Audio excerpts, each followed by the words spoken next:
No, it's not getting me.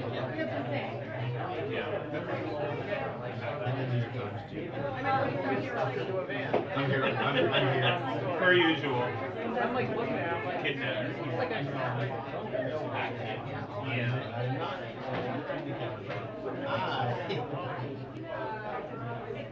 But I'm used to bringing it back. Yeah, and so I feel like it's a weird time where I'm like, here I am, doing my song. Well, like you cover all the breaking news. Okay. 2-minute warning. Is that just true?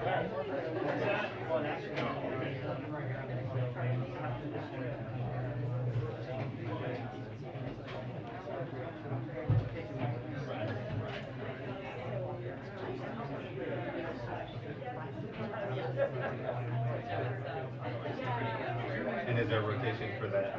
For those 3 months?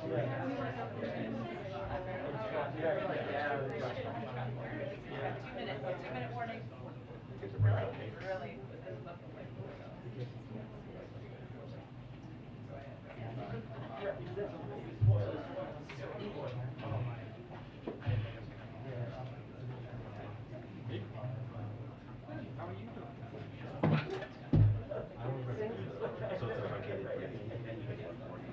Well, recording's the thing gather, so I'm going to kind of.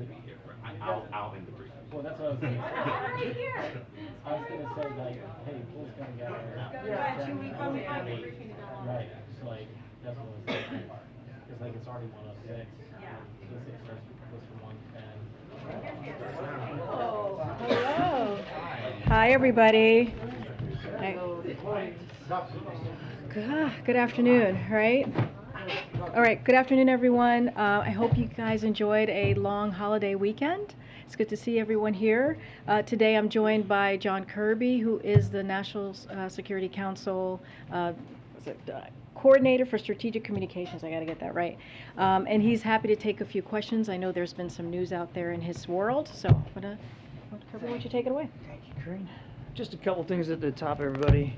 I think you saw this morning that the administration announced important policy changes with respect to anti-personnel landmines. After conducting a comprehensive policy review, the United States is now joining the vast majority of countries around the world in committing to limit the use of anti-personnel landmines. The use of these weapons put more civilians at risk of being injured by unexploded mines, including children, long after the fighting has stopped, and the President believes strongly that we need to curtail their use worldwide. So this new commitment will align U.S. policy outside of the Korean Peninsula with the key requirements of the Ottawa Convention. That's the international treaty that prohibits the use, the stockpiling, the production, and the transfer of these weapons. The United States is the world's single largest financial supporter of steps to mitigate the harmful consequences of landmines and explosive remnants of war all around the world. Since 1993, the United States has provided over $4.2 billion in aid to over 100 countries for conventional weapons destruction programs.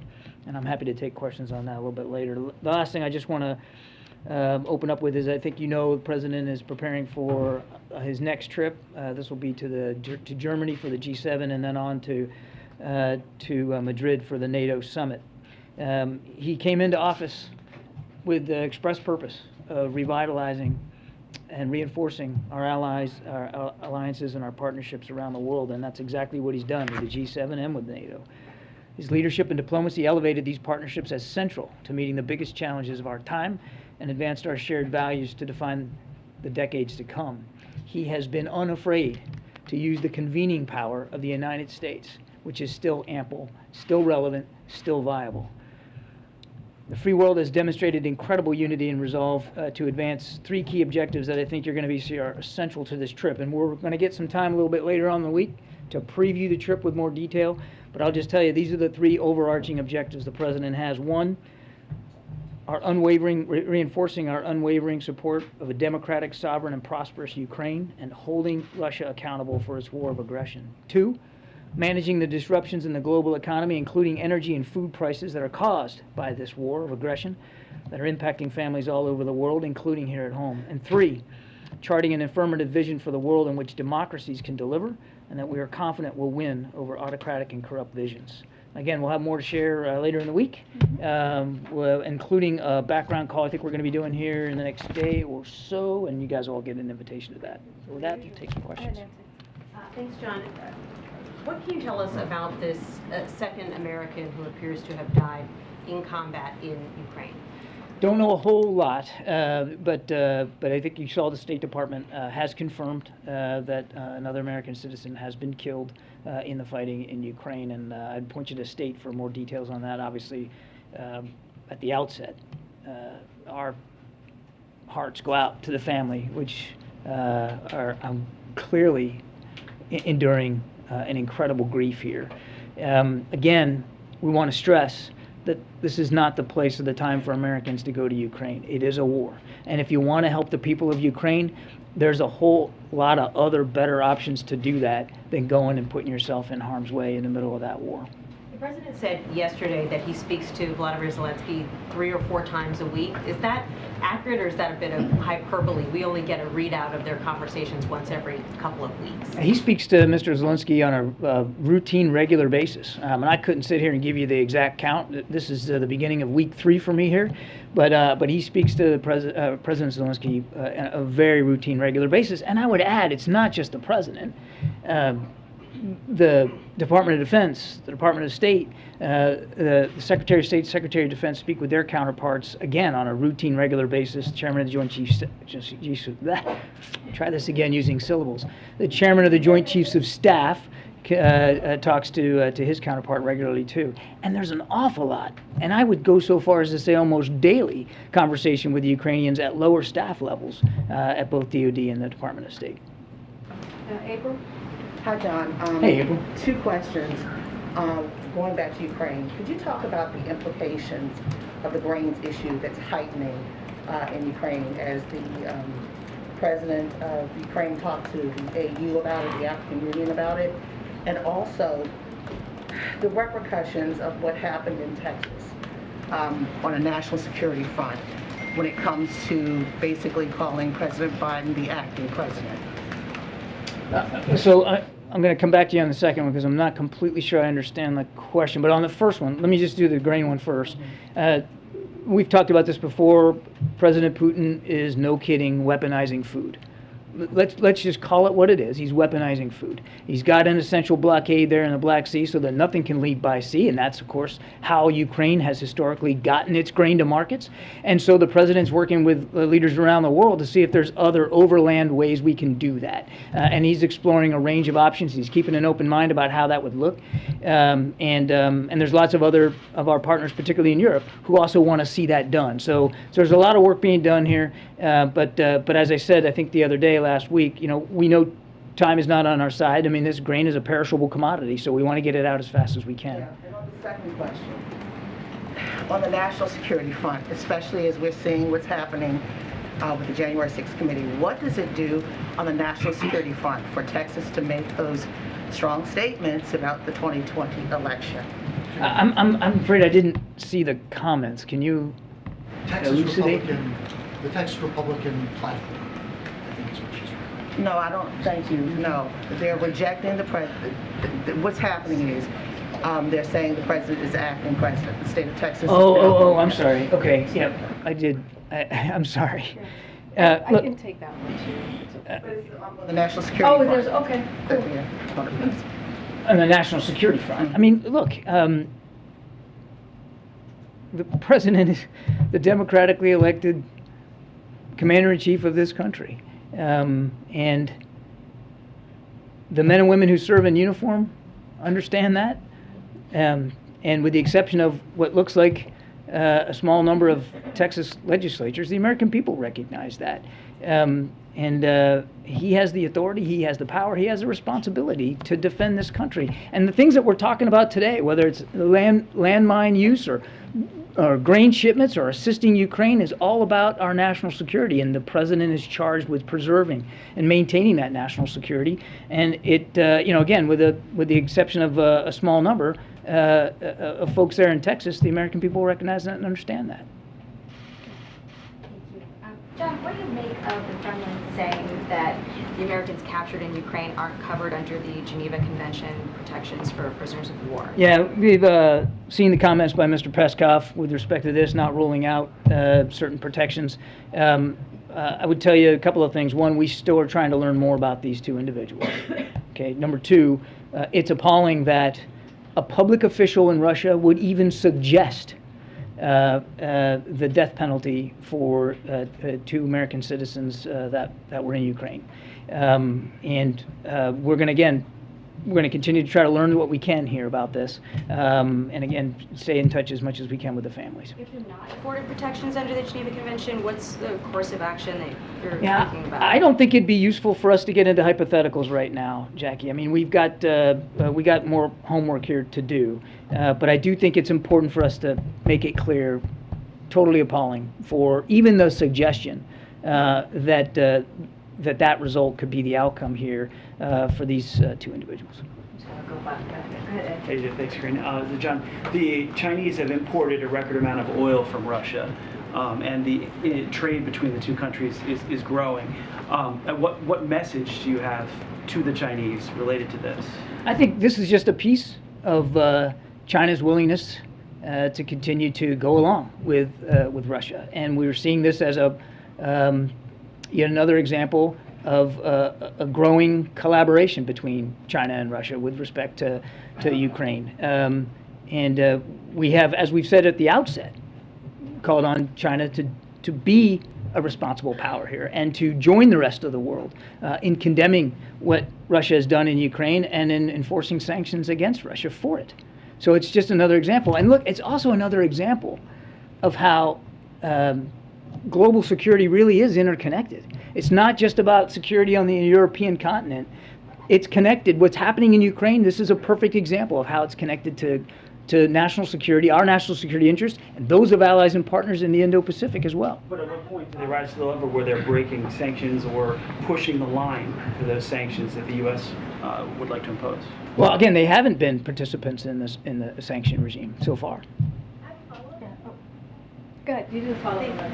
Thanks, John. Also, India has been buying a lot of the Russian oil that the Europeans aren't buying. So how does the administration keep financial pressure on Russia? And what does this say about U.S.-Indian relations that Prime Minister Modi is making these purchases? Yeah, India is also a very key strategic partner in the Indo-Pacific region. And there's many ways that partnership represents itself both in defense and security, economic as well. I think we'll let Indian leaders speak to their economic policies. What I can just tell you is we value this bilateral relationship with India, and we continue to want, obviously every country has to make their decisions for themselves. These are sovereign decisions, but we want as much pressure put internationally on Russia as possible. There needs to be, just last point, there needs to be costs and consequences for what Mr. Putin is doing. Anything will President Biden be asking G7 leaders to do next week to bring down the cost of energy and bring down the cost of food?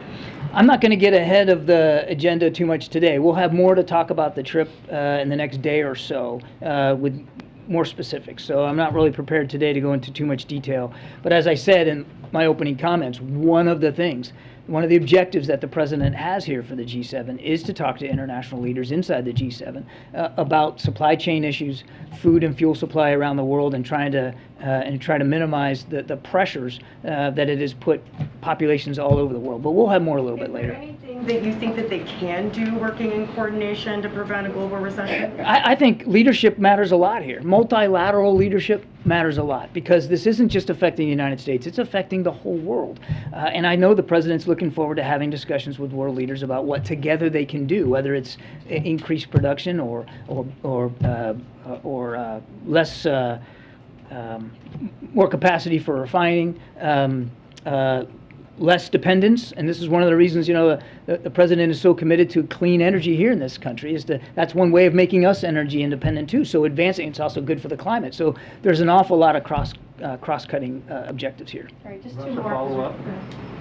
Do you believe, John, the Peskov comments, obviously in coordination with Vladimir Putin, do you believe they're about more than the discrete facts involving these Americans, but a signal, a larger sort of tactical signal to the American president, to the government, about ways they can use American citizens as a part of this conflict? You know, I gave up a long time ago trying to get inside Mr. Peskov's head, certainly Mr. Putin's. It's hard to know with great accuracy the answer to your question. But either way, it's equally alarming. Whether they actually mean what they're saying here, and that this could be an outcome, that they could levy a death penalty against 2 Americans that were fighting in Ukraine, or that they just feel it's a responsible thing for a major power to do, to talk about doing this as a way of signaling the President of the United States and the American people. Either one of them is equally alarming, and that's why, again, we find it appalling. Yeah, go ahead. Thank you. John, why the United States is trying to block the African countries to work with Russia? There is a discussion going on right now at the Senate that the United States is trying to force basically the African countries not to work with Russia. I don't know if you're aware, Russia have relation with many African countries, and Angola is one of them, and many other countries.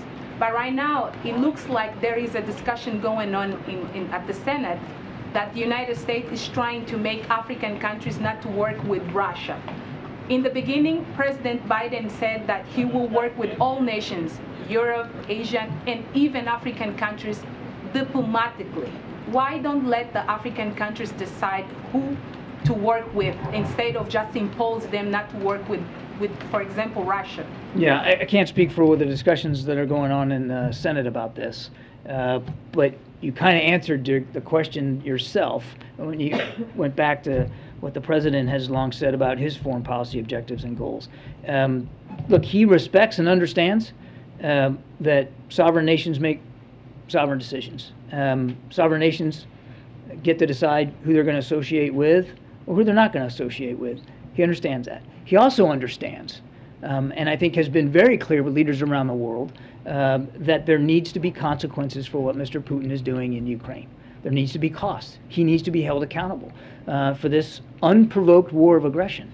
And so it's difficult for him to look at countries around the world who might be willing not to impose those consequences, who might be looking for ways to reward Mr. Putin for what he's doing in Ukraine. So it's a principle. Forcing countries not to work with Russia? This isn't about, Why don't ma'am? them decide? No, ma'am. This is not about forcing. And again, I can't speak to the language you're talking about from the Senate. This isn't about forcing anybody. It's about standing up for a principle. And the principle here is the principle of sovereignty. So it cuts both ways. You know, obviously sovereign nations need to be able to make their own decisions. The president understands that. That's why, you know, when we were talking about whether Ukraine would or wouldn't join NATO, it's not up to Mr. Putin to get a veto on that. Sovereign nations have to make that decision, and so does the NATO alliance. He understands the sovereign decisions that nations in Africa have to make. But he also believes and stands strongly on the principle that Mr. Putin needs to suffer consequences for this war of aggression, consequences around the world as well. And so he doesn't believe that it's in the interests of what's going on in Ukraine or European security, for that matter, for Mr. Putin to be able to get off scot-free here. And when the president will travel to Africa, John, he traveled to Europe, Asia, but not Africa. When? I don't have a trip announcement to make today. Mr. Kerry, is the president tracking the situation in Ethiopia? Yes, he is. And also on the billions of dollars that have flown to Ukraine, how much of that money has gone to gun manufacturers in the U.S.? How much money has gone to? For the billion. Are you talking about the money? The money that we are approved to Ukraine. How much of that money has gone to gun manufacturers here in the U.S.? Okay, if you mean defense contractors, we can give you that, and we can have somebody get you the amount of contracts that are going to be or are being let under the Ukraine Security Assistance Initiative. This is for defense articles, weapons and systems that Ukraine needs. If you're asking me how many are going, you mean like firearm manufacturers here in the United States? Yes. How much of them, all the money that has gone to Ukraine, how much of that money actually goes to Ukraine? To the degree that we supply small arms and ammunition, right, to Ukraine, we can get you that figure. I don't have it handy, but that's small arms and ammunition, combat arms that they're using in the field.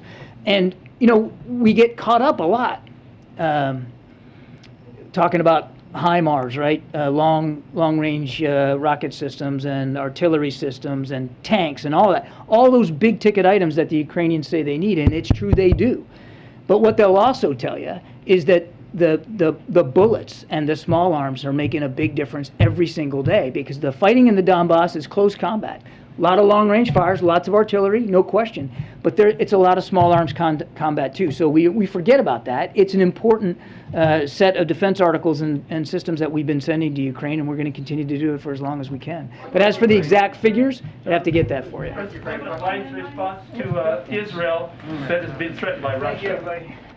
Thank you. All right, thanks.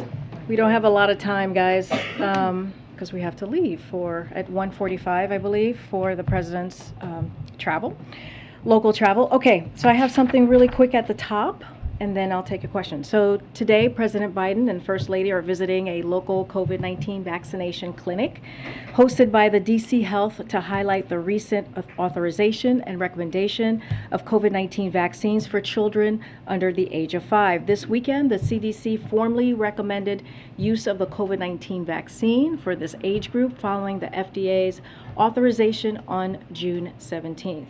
Marking a key milestone that ensures for the first time since the pandemic began that nearly every American can access protections from life-saving COVID-19 vaccines, including our youngest Americans aged 6 months and up. Following the visit, the president will deliver remarks at the White House on COVID-19 vaccines for children under 5 and the historic progress the country has made in fighting COVID-19 with safe, effective vaccines available virtually to all Americans. Go ahead, Josh. Thanks, Karine. Two subject areas, since I know we're going fast by 1:40. What data is President Biden looking at for the gas tax holiday, and is he expecting congressional support in state-level action? Well, take your second question first. As you know, the president said he's going to make a decision about this by the end of this week. The way we see it is there would be congressional action. Congress would need to take action.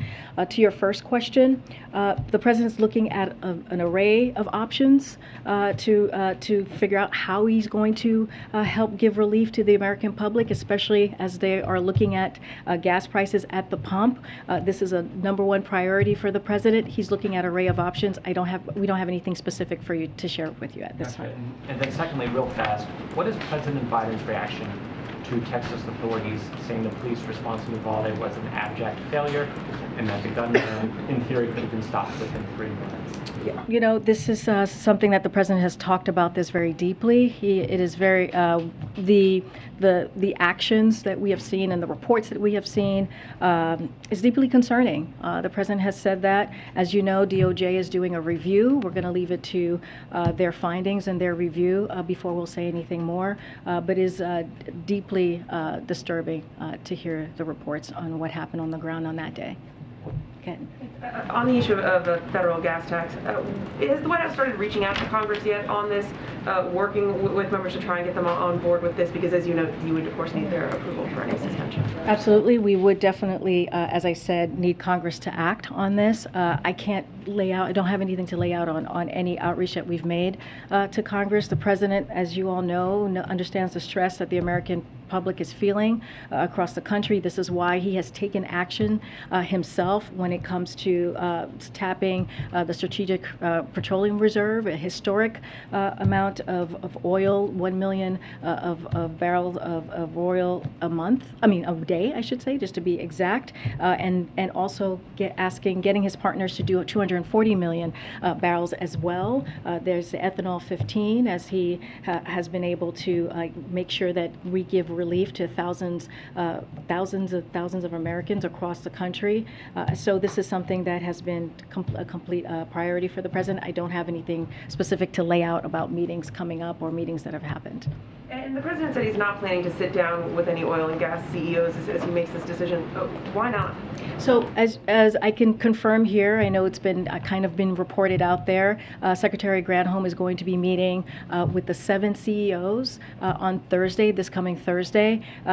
That's the first step that he wanted to make sure happen. Remember, our goal is to make sure that we have a sit-down conversation where we come up with solutions, that we work with the CEOs and figure out what else that we can do to move that capacity forward. So the meeting is happening on Thursday with Secretary Granholm, and she's going to sit down with the CEOs, and hopefully we have some solutions that come out of the meeting. The first step is but the president's not ruling out meeting with them. No, the president spoke to this himself yesterday, which is like he's not going to be meeting with the CEOs. I'll let that stand and speak for himself. The way that we view this is, what I mean by first step is they're going to sit down, have a conversation. The second step is coming up with solution and ideas.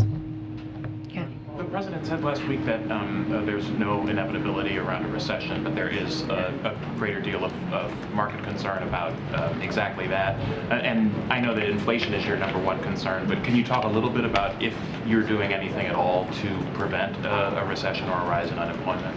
So the way that we see this, and you've heard us talk about this, that we're in a moment of transition.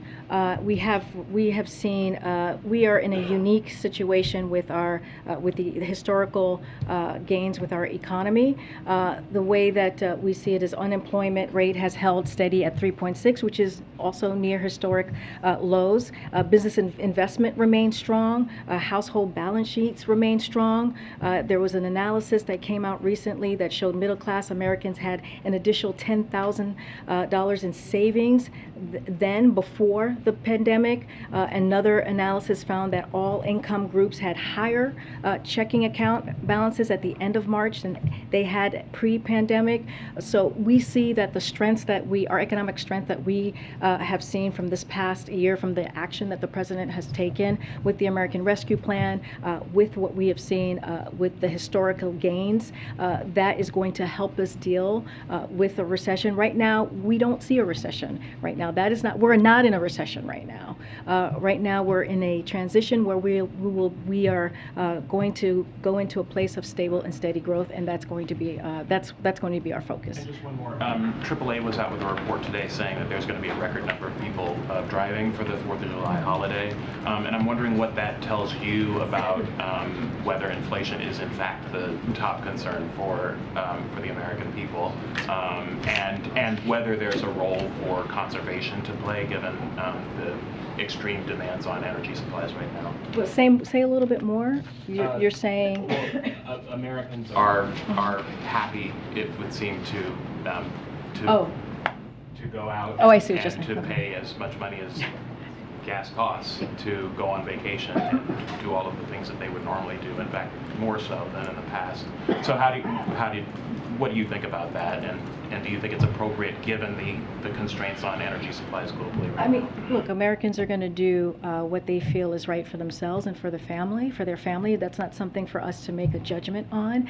I think what we're seeing right now is, we've been in a pandemic for some time, and I think Americans are feeling as if this summer it's time to get out and go visit families, and I think that's a reaction that we're seeing there. But I have to say, a lot of that is thankful to the president and the work that he has done to make sure that more than 220 million people are fully vaccinated. That matters. Today he's going to visit a COVID health center where we are going to be able to vaccinate our youngest among us, which is the 0 to 5. That's about 18 million young people, which is a lot of that work is due because of what the president has been able to do. and the American Rescue Plan and the vaccination strategy that he put forward the moment that he walked into this administration. Look, it's not for me to say what Americans can do or can't do, but I do think this is kind of the pendulum swinging as we are more people are vaccinated and more folks are feeling more comfortable and more safe to get out there. Okay. And I'll go to the back in a second. Go ahead. Thanks, Karine. What kind of visibility does the administration have into the, quote, logistical error that prevented Brittany Griner, who's being held in Russia, from speaking by phone with her wife? And how is a mistake like that acceptable given kind of the stakes at this moment? So this was an unfortunate mistake. And the Department of State is working to rectify this as quickly as possible. From what I understand, there is a phone interview has been scheduled. I'm not going to speak to when. That is up to Brittany Griner's partner to decide, her wife, to decide if they want to make that public.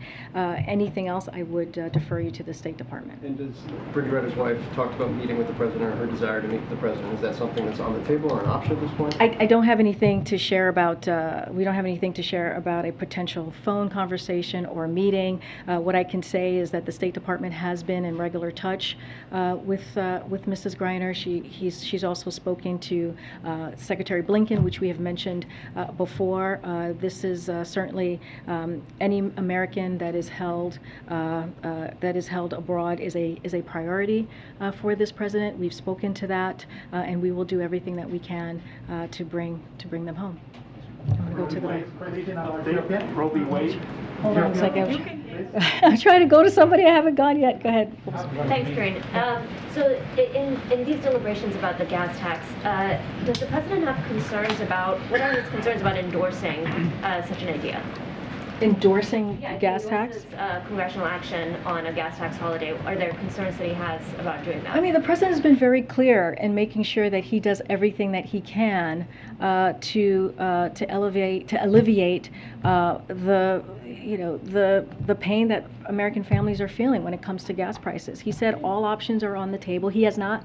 He said himself, just to reiterate what he said yesterday, he has not made a decision on this. He'll have something more by the end of the week. But this is about making sure that we deliver for the American people as it relates to gases, as it relates to increase in cost. And so, we have said this from day one, all options are on the table. What are the drawbacks that he sees? And does he think an endorsement could help Republicans get on board if it requires what I'm saying is I'm not going to get ahead of the president right now. He has not. We have not laid out this decision. Once we have, I'm happy to have that conversation right here or in my office, however you wish. But right now, all options are on the table. He's going to do everything that he can to make sure he relieves some pain and some pressure that the Americans are feeling at the pump. Question about Jean-Pierre, please. Oh my gosh. Go ahead. Does the president have any thoughts on the Colombian elections this weekend, and does he have any plans to speak to the president-elect? I don't have any calls to read out to you at this time. The United States congratulates the people of Colombia on a free and fair election. The president looks forward to working with President-elect Petro and to advance the U.S.-Colombia relationship and tackle key issues together, including climate change, building more fair and resilient economies, security, and more. I don't have a call to read out at this point or to announce at this point. When it comes to the federal gas tax, former President Obama has called it a gimmick back when it was being considered during his administration. A number of Republican and Democratic congressional leaders over the years have said the same thing. It saves people a couple of dollars when they fill up, but it decimates the highway trust fund. Why is it suddenly on the table for this president when it seemed like it was an idea that the White House had sort of set to the side for months? Well, the president has always said all options are on the table. This is one of those options. He was asked a question yesterday and he answered it. I don't want to get ahead of the president. We don't have anything to announce at this time. Once we do, we will, and be happy to answer all the questions around that decision once and if he makes that decision. But again, he has said, he has been very clear, he wants to make sure that he is, dealing with what the Americans are facing at the pump, which is high prices due to inflation, due to the Part of it is the pandemic. Part of it is Putin's war on Ukraine and the Putin's tax hike. So he wants to do everything that he can to make sure that we are answering those calls of trying to lower the cost. Yeah. Okay, that's it. Okay. Well, thank you guys. How about? Well, I actually have to go with him today, so I can't stay. But I'll take one more question. I'll take a question. Phil, I know you had your. You had a question? No. Oh, you're passing. You're passing. Okay. Okay. Go ahead. Go ahead. The White House intends to issue a rule on reducing nicotine levels in cigarettes, and if so, can you give us some details about that? I'm not going to comment on any leak information. I have no final decision to preview at this time. But what I can say is one of the president's key unity agenda item is ending cancer as we know it, including by reigniting the Cancer Moonshot Initiative. Already have been steps from the FDA to address the impact other tobacco products like methanol and flavored cigars have on the American people, as I mentioned here before. And I will take this opportunity to remind everyone that what the Office of Management and Budget regulatory agenda is and is not. Agencies place on the regulatory agenda a list of all the proposed and final rules they are currently planning to issue in the months ahead. However, no policy decision has been made at this time, and I don't have anything else to preview for you at this time. Okay, we'll see you guys tomorrow.